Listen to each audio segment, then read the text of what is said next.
Hello students, welcome to our channel A to Z পরীক্ষা। তো আজকে আমরা যে পিকে দিয়ে সরকারের বইটা সলিউশন করছিলাম, প্রিসিসগুলো সলিউশন করছিলাম, ট্রান্সলেশন আগের দিন তোমাদের একটা ট্রান্সলেশন দিয়েছি। আজকে যেটা বলেছিলাম যে আবার 6 নাম্বার এক্সারসাইজটা কিন্তু আমরা সলিউশন করব, ঠিক আছে? এভাবে কিন্তু পুরো বইটা আমরা শেষ করব, মানে এক্সারসাইজে যা যা আছে যেগুলো করে দেওয়া নেই, হ্যাঁ, প্রত্যেকটা আমরা সলভ করব, একটাও বাদ যাবে না ওখান থেকে, হ্যাঁ। আর ঠিক সেই রকমভাবেই আমি কিন্তু তোমাদের জন্য এই পিডিএফও রেডি করছি, দেখা যাক এক্সামের আগে আগে কমপ্লিট করে দিতে পারি কিনা, ঠিক আছে, সবগুলো সলিউশন করে। তো এইভাবে তোমরা কিন্তু অল্টারনেট ডেতে তোমাদের এই পিকে দে সরকারের সলিউশনসগুলো পাবে, ট্রান্সলেশন, প্রেসিজ, ঠিক আছে? তো ভালো করে ফলো করো ক্লাসগুলো। আশা করছি এই ক্লাসগুলো দেখার পরে তোমাদের কোনো পেইড কোর্সে জয়েন করতে হবে না, হ্যাঁ। বেশি বেশি করে প্র্যাকটিস করো। তোমাদের মধ্যে যদি কেউ পিডিএফ নিতে চাও, অবশ্যই প্র্যাকটিসের জন্য সলিউশন সহ পিডিএফ আমি করে রেখেছি, 250টা ট্রান্সলেশন, প্রেসিজ 150টা, ঠিক আছে? চাইলে কন্ট্যাক্ট করে নিয়ে নিতে পারো হোয়াটসঅ্যাপ করে, হ্যাঁ। তো তোমাদের মধ্যে অনেকেই এমন আছো যারা কিনা প্রতিদিন ডেলি বেসিসে প্র্যাকটিস করো, এবং তোমরা কিন্তু অবশ্যই জানাবে 1 মাস বা 2 মাস পরে কমেন্টে যে তোমাদের জন্য এই ভিডিওসগুলো হেল্পফুল হচ্ছে কিনা। এবং অবশ্যই যারা নতুন আছো সাবস্ক্রাইব কিন্তু করে নিও ভিডিওটা দেখার পরে। তোমাদের থেকে আমাদের একটাই চাওয়া, সেটা হচ্ছে কি, পুরো একটা তোমাদের লাইক এবং কেমন লাগলো একটা ভালো দেখে কমেন্ট করে দেয়া, ঠিক আছে? তো আশা করছি তোমরা এটুকু করবে। চলো শুরু করা যাক। দেখো প্যাসেজটাই কি বলেছে। One day, an English gentleman named Roland Hill saw a postman take a letter up to the gate of a house. বোঝা গেছে? একদম সিম্পল লাইন। বলেছে একদিন ইংলিশ জেন্টলম্যান, নাম কি, রোল্যান্ড হিল নামে একজন, সে কি দেখেছিলেন?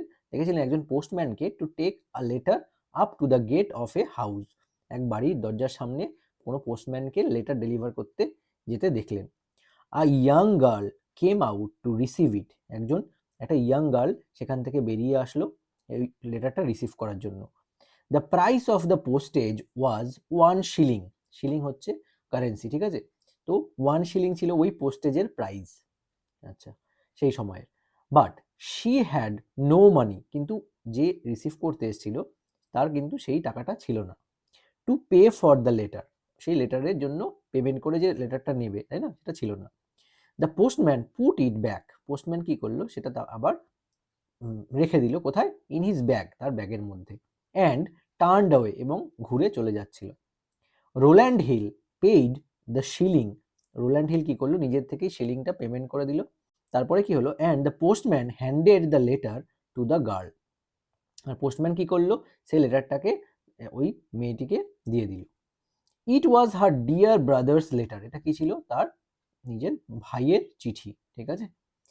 দিস মেড হিল থিঙ্ক, আর এটার জন্য হিল, মানে রোল্যান্ড হিল, কি করলেন, চিন্তা করলেন কি, how letters could be sent at less cost, যে কিভাবে লেটার্স খুব কম খরচের মাধ্যমে কাউকে ডেলিভার করা যায়, so that the poor and the rich alike might hear more often from their friends and relatives. যেন পুয়ার, রিচ, দেখো এখানে 1 শিলিং যেহেতু মেয়েটা পে করতে পারেনি, তার জন্য পোস্টম্যান কিন্তু নিয়ে যাচ্ছিল, তাই না? কিন্তু তার জন্য সে লেটারটা পেল না। তো তিনি চিন্তা করলেন কিভাবে এরকম রিচ এবং যারা পুয়ার আছে তারা যেন সবাই এত, মানে কম খরচের মাধ্যমে লেটার পেতে পারে, তাই না, সেই ব্যবস্থা করার। আচ্ছা, he at last made a plan, তারপরে তিনি একটা প্ল্যান করলেন, মানে পরিকল্পনা করলেন কিসের, and with the help of government, এবং গভর্নমেন্টের হেল্প নিয়ে সুন স্টার্টেড চিপ পোস্টেজ, একটা চিপ পোস্টেজ স্টার্ট করলেন, হ্যাঁ। We should thank Rowland Hill for doing us a great service. তো আমাদের এরকম চিপ পোস্টেজ যেহেতু, মানে খুব সহজলভ্যভাবে যেন এই পোস্টাল সিস্টেম করে দেওয়ার জন্য যে চালু করলেন গভর্নমেন্টের সহায়তা নিয়ে, তার জন্য আমাদের কি, রোল্যান্ড হিলকে থ্যাঙ্ক, মানে উই শুড থ্যাঙ্ক, তাই না, বা আমাদের তাকে ধন্যবাদ জানানো উচিত, ঠিক আছে, তার এই গ্রেট সার্ভিসের জন্য। তো আশা করি বুঝতে পেরেছো প্যাসেজটা। তোমাদের একটাই ডিউটি, এক্সাম হলে অ্যাটলিস্ট 3 টাইমস প্যাসেজটা পড়বে, যেই জায়গাগুলো ইম্পর্টেন্ট মনে হবে সেইগুলো আন্ডারলাইন করে নেবে, ঠিক আছে? আচ্ছা, তারপরে এবার কি করবে, তুমি টাইটেল দেবে। আমি দিচ্ছি এখানে টাইটেল। হুম, টাইটেল দেওয়ার সময় কিন্তু এক্সাম হলে আবার এরকম টাইটেল লিখে টাইটেল দেবে না, জাস্ট উপরে হেডিং করে দেবে, ঠিক আছে? দেখো টাইটেলটা দিই, Rowland Hill and the birth of cheap postage. ঠিক আছে, যেটুকু পড়ে বুঝলাম আর কি, সেই অনুযায়ী আমি কিন্তু টাইটেলটা দিয়ে দিলাম, খুব ইজি অ্যান্ড সিম্পল। ঠিক আছে, তো এবার আমি একটা সেকেন্ড টাইটেলও দিয়ে দিচ্ছি। ঠিক আছে, এটা একটু হার্ড হবে, এই লেভেলটার থেকে একটু কঠিন লেভেলের টাইটেল আমি এটা দিচ্ছি। দেখো, the visionary who revolutionized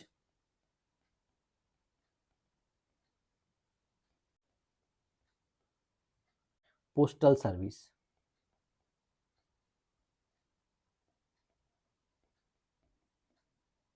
the visionary who revolutionized postal services. এবার তোমরা দেখো কোনটা বেশি ভালো লাগে, কোনটা বেশি সুইটেবল তোমাদের মনে হয়। ঠিক আছে, আচ্ছা চলো এবার শুরু করছি লেখাটা। হ্যাঁ, দেখো, Rowland Hill observed a young girl unable to pay for a letter from her brother। ঠিক আছে, full stop. Rowland Hill observed a young girl unable to pay for a letter from her brother. বোঝা গেছে, একদম simple sentence, এটা করে দিলাম। এবার দেখো, moved by this comma he sought a way to make, ঠিক আছে, postal services more affordable for all, full stop. মানে মুভড বাই দিস, এটা দেখে he sought a way to make postal services more affordable for all. তাই তো, এটাই তো চিন্তা করেছিল, তাই না, রোল্যান্ড হিল। আচ্ছা, his determination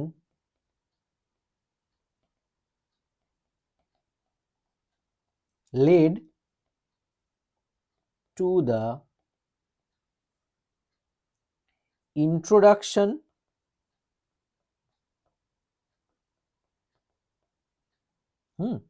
of a cheap postage system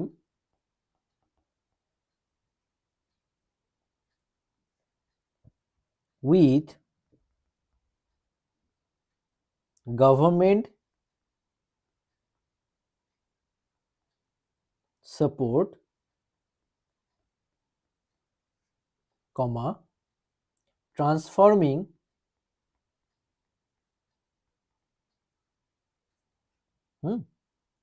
communication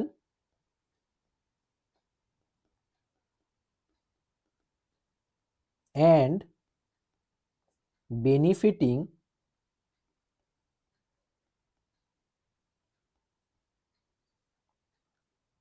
society immensely, full stop, complete. তো এই হলো আমাদের প্রেসি, বোঝা গেছে। টাইটেলটা দেখে নাও কেমন, the visionary who revolutionized postal services.